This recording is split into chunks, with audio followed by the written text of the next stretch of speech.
All the best for CTA. It will end in CASA, regardless of how long the journey takes, 8 years, 7 years, 10 8 years, years.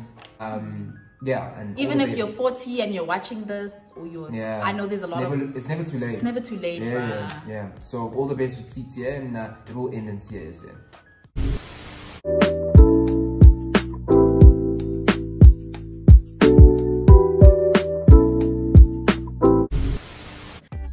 Beautiful people, welcome back to Authentically Real with your girl, Mama Tamsa Mfundisi, aka Noz. Welcome back to the returning subscribers. Hi to the new subscribers. And hi to those of you who have not subscribed. Why have you not subscribed? Like, hit that subscribe button. Come on. So guys, as you can see, I have a guest again. He's back. I'm back. A returning guest. Okay, would you like to introduce yourself? No, that's okay. Let's get into why we're here today. Let's talk about the real stuff. You know what I'm saying? Yeah, guys. So today we're going to be talking about CTA tips, mistakes, how to fix those, and just what we've learned from our journeys throughout university. And yeah. So tip number 1: support is important. Have people around you that understand the journey, that know that CTA is hard, that know that CTA is a lot of time, a lot of mental capacity, a lot of emotional capacity. It takes a lot. Have people like that, and have people that are positive and pouring positive energy into you. Journey, it's long. Yeah, so it's a grueling process. So having a good supportive structure, whether it be friends, family, even a class buddy maybe who's doing CTA for the first time, second time, third time, or even someone who started their articles journey who's just pouring into you, whether it be a manager, director, trainee. It's really important because having people that understand the journey just makes it slightly easier. Yeah. Also, guys, I feel like, this is my personal opinion, I feel like one thing I did was stay away from like people that would be like, we're gonna fail anyway, so you know, attitude. Yeah, like people like that. We're gonna fail anyway. Friend, just leave it. Friend. I stayed away from people like that. Even on WhatsApp, I literally would block people's statuses or I'll delete your number to be honest with you, if you were that type of person that spewed any form of negativity over me.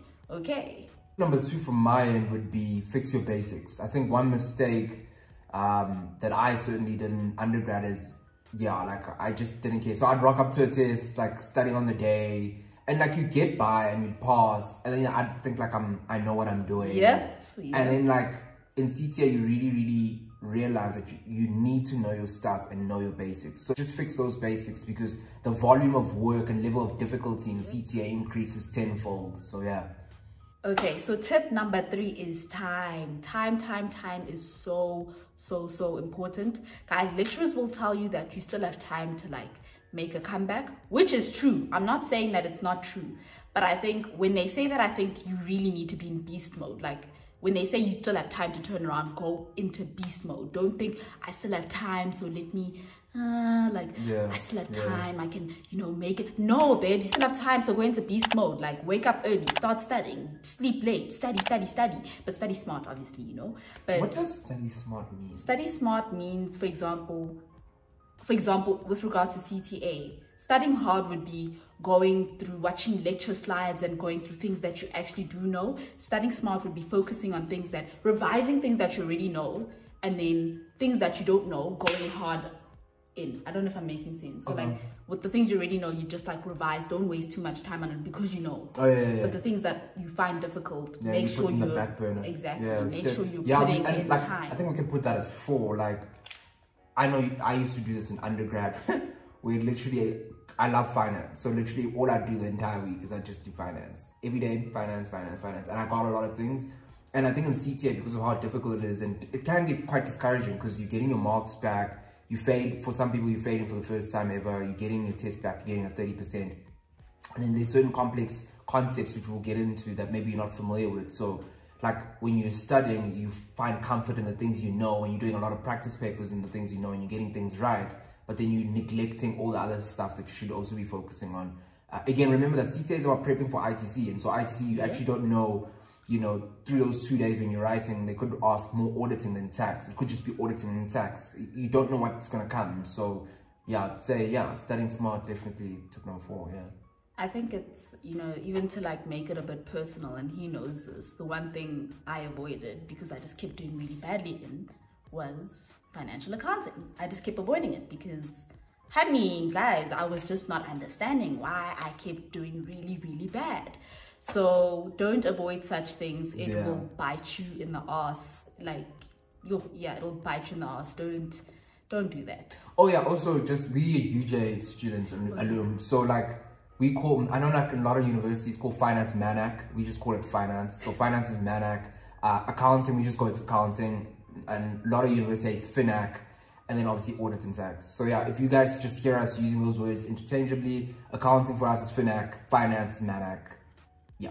All right, tip number 5, and I think this one's going to probably be one of the useful ones. It's something I shared with a lot of my friends that were doing CTA. I shared it with her as well.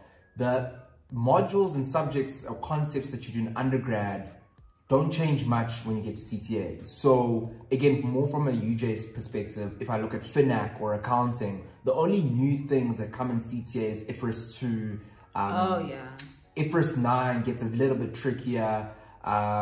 Groups get a bit trickier as well with changes in ownership, cash flow statements, reporting in different financial currencies. Those are probably the new concepts. So when I look at tax, for argument's sake, wait, can I just add? And don't avoid those things because they really will test them. Like, don't avoid the new topics or be like, it's gonna be like a small. Testing the new topics. They're testing. That's like they will always test them. So basically, the tip is just whichever university you are at, maybe ask someone who's done CTA and say, look, dude, what new modules or what new topics rather or concepts to come in CTA, so that when you're fixing your basics, you know it's okay. In your CTA year, there's only 4 things that's new in FINAC. There's only 5 things that's new in MANAC. I know at UJ with MANAC, for argument's sake, or finance, mergers and acquisitions, we never do it undergrad. Time becomes an important factor. There's not enough time. Okay guys, so tip number 6 is get into a routine, and from day one, get into a routine from day one.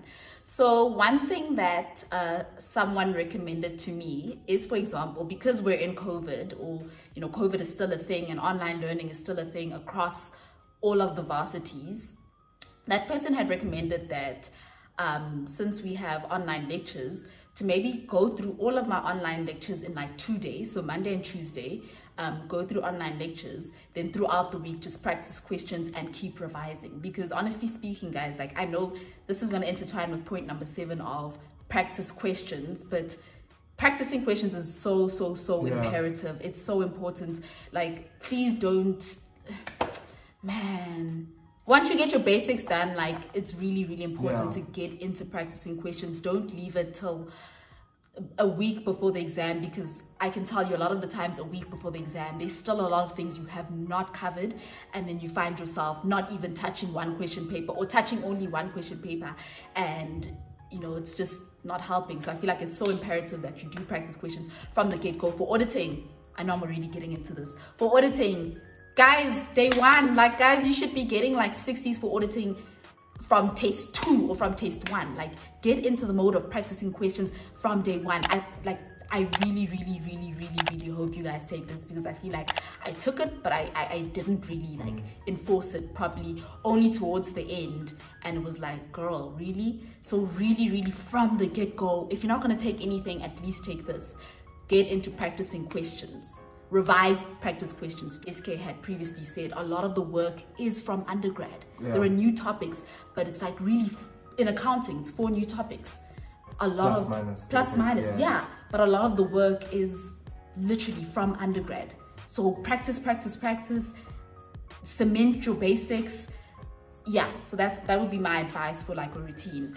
I think just to add on to that, also when you're practicing papers, remember you're practicing for ITC. So it's also, I think one big mistake that I made is, and I still, like, it's crazy, I never used to practice papers under exam condition. Like, it would just be and also because there's not enough time. So again, because there's so much, the volume of work is so much. So just remember, when you're practicing as well, you're practicing for ITC. So do the question papers properly under the exam condition. And obviously, realistically, it's impossible for you to do 20 past papers as well. Like, you don't have that much time. You still need to flag your respective standards and legislations. Even in that, when you're flagging and highlighting your standards, remember, you're flagging and highlighting for ITC. So do it properly. Again, as much as we've said, you know, sometimes you might feel under pressure and there might not be a lot of time, and you might rush, start highlighting your whole standards, and your flagging is a bit of a mess. And even how you're highlighting, there's no system. I remember I told her I used to have some sort of system. So like my dates, I always highlight in green. And even when I was writing an exam, if I'm reading through the information, green was for me dates. Numbers was in orange. Important information was in pink. Scope and implication.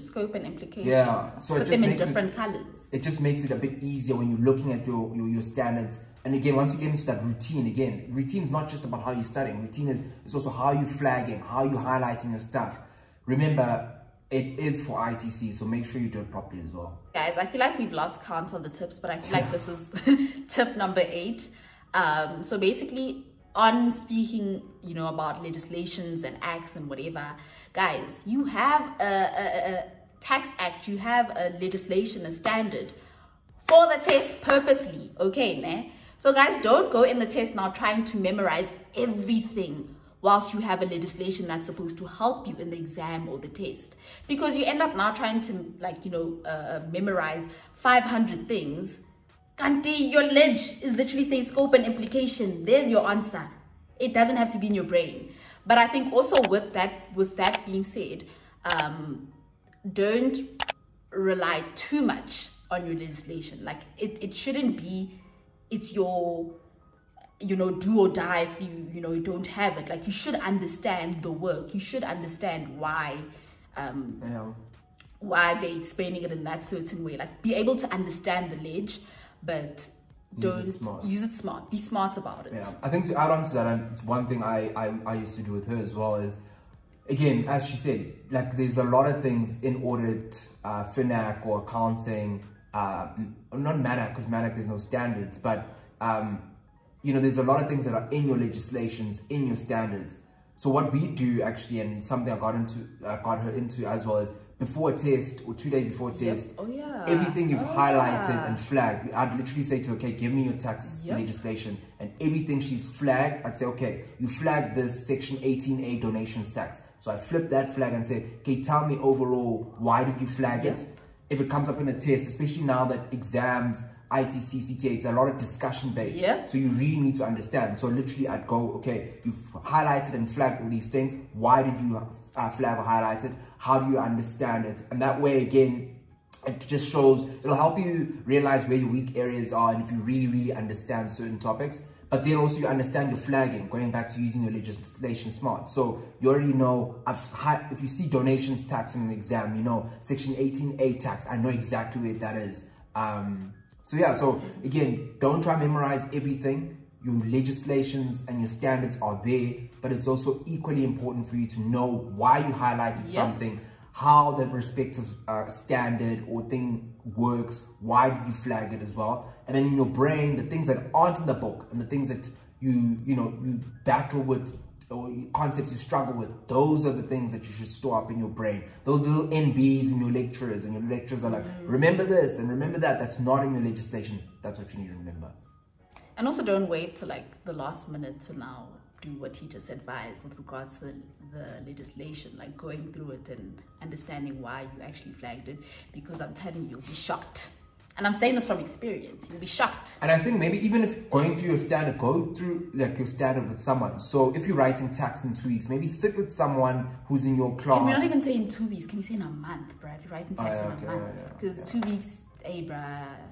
Okay, but whatever time frame you want to work whatever with, works for you, actually. Sit with someone and both of you go through the legislation. And because sometimes you'll realize maybe your friends highlighted something or flagged something that you didn't. So then you're going to say to them, okay, why did you flag or highlight that? Why is it important? And then they can break down the concept. And maybe you've missed something that was really, really important, and then you can highlight and flag it as well. Okay, guys, so tip number 9, don't focus on how long you've studied or the hours you've studied. Oh, I've studied for 10 hours and you think you've done the most. Like, don't focus on the hours, because guys, I feel like this is really a mistake that I did. I was so hour-based. I'd be like, I studied 10 hours today, but really in those 10 hours, it's like my productivity levels weren't at like full capacity, or I hadn't completed the task that I needed to complete. Maybe the whole 10 hours I was doing one thing. And like I told you guys, time is of the essence. So don't focus on hours, but be more task based. Be more, okay, I actually completed this. What do I understand about this certain section that I completed? Am I getting it? Can I do a question? If it comes out in the exam, will I be able to be on some, sorry, I like to speak about tax, scope and implication type stuff. So yeah. Tip number 10, rest as well is equally important. I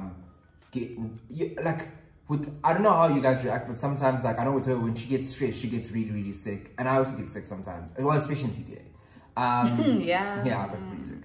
So making sure that you rest, you're eating properly, but also your routine. It shouldn't just be about school 24/7. So like, I used to work for an educational company as well. And one of the things we always used to say is, when you're making a study timetable of some sorts, don't exclude the things that you enjoy. So if you enjoy watching soccer, for argument's sake, always know on a Saturday, you know, from 5 till say 7, you're watching soccer. Sunday, you're off to church. Don't take out things that, you know, make you come alive and things that you really enjoy. Yeah, because it already as is a tough year. So if you don't have a supportive structure, because not everyone's going to have support. Yeah, so like, and not everyone maybe might have, you know, a decent meal, whatever the case may be, but then just do the things that you really, really enjoy. And if you're struggling, also reach out for help. It doesn't have to be, you know, I know, again, I will speak from a UJ perspective of the University of Johannesburg. There's a lot of support there. So even if you don't have food or you're struggling with meals, you can always speak to your lecturers and they'll make a plan. If you're needing support, you know, the lecturers really go over and beyond. The academic clerks as well go over and beyond. So yeah, but the main point for point 10 for me is find rest, making sure you eat, you're resting, you're taking care of yourself, but also doing the things that you enjoy. Okay guys, this is the last tip. Own pace, own race. Don't compare yourself to other people. Don't compare yourself to people that are or have been sitting at the library from 7 a.m. up until 11 a.m. Trust me, there are people like that. Don't compare yourself, bruh. Like, own pace, own race. At some varsities, or specifically UJ, because I'm from UJ, there's a rank list where they rank the top CTA students to the not the best performing CTA students. And I feel like, know yourself. Like, if you know that's going to demotivate you, then don't look at it. If you know it's going to motivate you, look at it. If you know that you can actually handle it, look at it. So, but just always remember that own pace, own race. It doesn't mean if someone has been at the library for 10 hours that they've been productive for 10 hours. And maybe they have, but you know yourself, bro. Know what works for you. Also, with that being said, some people will have different routines, and I feel like do what's been working for you, for example, in undergrad. So if you know studying in your room has been working for you, do that. Don't now try follow someone else's study routine because maybe you just want to try something different. Like, I don't think that's the time to really try something different. Like, know yourself, bruh. Know yourself. Know what works for you. Anyway, guys, that's the end of my video. Thank you so much for watching. Please like, comment, share, and subscribe. And if you guys have any questions, please comment down below. Comment down below. And if you've reached this far, comment down below CTA Passed.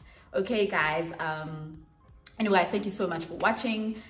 Don't forget to check out the verse of the week. I will be leaving that in the comment section down below. And don't forget to be authentically real.